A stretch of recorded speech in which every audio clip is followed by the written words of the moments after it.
What's up guys, Mike here, the Detroit Borg, with a quick preview of what we believe the iPhone 7 is going to look like. So I have these dummies here. These actually came from Danny Winget, also known as Super Scientific. So these are widely available as design studies for case manufacturers and that sort of thing.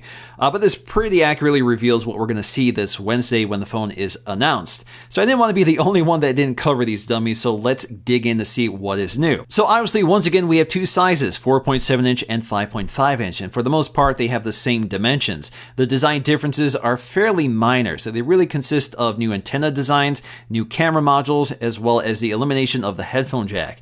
So I think the biggest design improvement here is the reduction of the antenna lines along the back. So they've actually eliminated part of them and rounded them off a bit. So I think this looks a lot better. It doesn't make it perfect, but I think it definitely makes a big design improvement. The other news here is some new cameras along the back.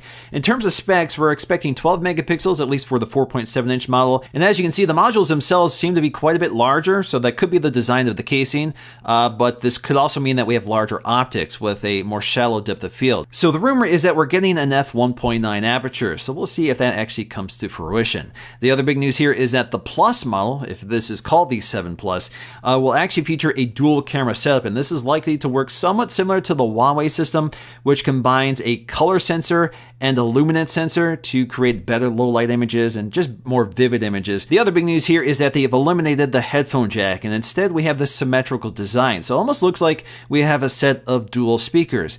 But we're not sure if we're actually getting a set of dual speakers. According to the diagrams, we're not actually seeing a speaker behind these outlets, so hopefully it's more than just cosmetic, because that would be kind of disappointing if there's actually nothing behind them besides one microphone. There's also a rumor that we'll also have a more flush home button, so we're going to see if that's the case, but otherwise the design on the front pretty much looks identical to the current phone. The buttons along the side are also the same, so we still have a mute switch, and the power button is also in the same location, along with the nano SIM tray. In terms of specs, we should get the new A10 processor, perhaps 2 gigs of RAM, and we may see a 256 gig capacity option for the Plus models. And as always, colors are a big story with each new iPhone, so we're expected to get 2 new colors, a darker space gray and space black. So we've seen a darker space gray before, we've seen it on the Apple Watch, and we've seen it on the iPod, so we're finally seeing it on the iPhone. Space black is also a color we've seen before on the Apple Watch, which is actually one of my favorite colors, and I'm really excited that's finally making it to the iPhone. It's going to be a very different look for the iPhone because it has a glossy finish instead of the anodized finish that the iPhone has always had. Although Apple is expected to include a headphone adapter with the iPhone 7,